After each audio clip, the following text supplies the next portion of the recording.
আসসালামু আলাইকুম বোনেরা ভাইয়েরা প্রবাসী যারা বিশেষ করে আরব আমিরাত প্রবাসী যারা রয়েছেন, আজকের ভিডিওটা আপনাদের জন্য। যারা বাংলাদেশ থেকে আপনাদের বউ কিংবা আপনাদের কাউকে আপনারা নিয়ে আসতেছেন আরবির কাটিং ভিসা দিয়ে। কাটিং ভিসা মানে হলো আরবির ভিসায় আপনার বউ বা যে কোনো একটা মেয়েকে আপনি ইউএইতে প্রবেশ করাবেন। সেই ইউএইতে আসবে, আসার পর ক্যান্সেল করে দিবে, বা ক্যান্সেল না করলেও অনেক সময় আরবি ক্যান্সেল করে দিবে, অনেক সময় আপনারা ক্যান্সেল করাবেন। তারপর হচ্ছে আপনারা আপনাদের ফ্যামিলি ভিসায় স্থানান্তর করবেন, অথবা অন্য ভিসা আপনারা স্থানান্তর করবেন।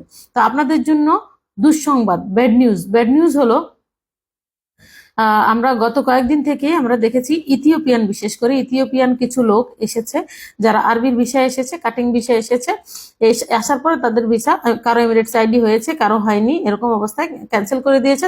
যখন তাদেরকে অন্য অন্য লাইসেন্সে বা অন্য কোম্পানিতে আমরা ভিসা ট্রান্সফারের জন্য দিয়েছি, তাদের অফার লেটারও অ্যাপ্রুভাল এসেছে, লেবারও অ্যাপ্রুভাল হয়েছে, লেবার কার্ডও এসেছে, লেবার পেমেন্টও হয়েছে, সব হয়েছে, কিন্তু ভিসা আসতেছে না। ভিসা না আসার কারণ হলো কাটিং ভিসায় যারা আসতেছেন তাদেরকে অ্যাপ্রুভাল দেওয়া হচ্ছে না, ভিসা অ্যাপ্রুভাল দেওয়া হচ্ছে না।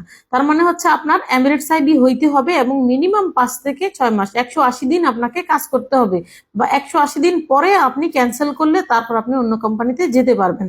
এর আগে আপনার অন্য কোম্পানিতে ভিসা হবে না। তো বাংলাদেশিদের ক্ষেত্রেও সেই সেম সিস্টেম। যে সকল মেয়ে এখন আসতেছেন, আপনাদের ভিসাগুলি যদি কোনো কারণে ক্যান্সেল হয়ে যায়, এখানে আসার পর আপনার ভিসা কিন্তু অন্য জায়গায় লাগবে না। সে যদি আপনার হাজবেন্ডও লাগানোর চেষ্টা করে সেক্ষেত্রেও কিন্তু লাগবে না। তাহলে আমরা যেটা বুঝলাম যে কোনোভাবেই কিন্তু আপনারা যারা বাংলাদেশ থেকে এইরকম কাটিং বিষয়ে আসতেছেন, আরবি স্পন্সর বিষয়ে আসতেছেন, তারা একটু ভেবে চিন্তে সিদ্ধান্ত নিন।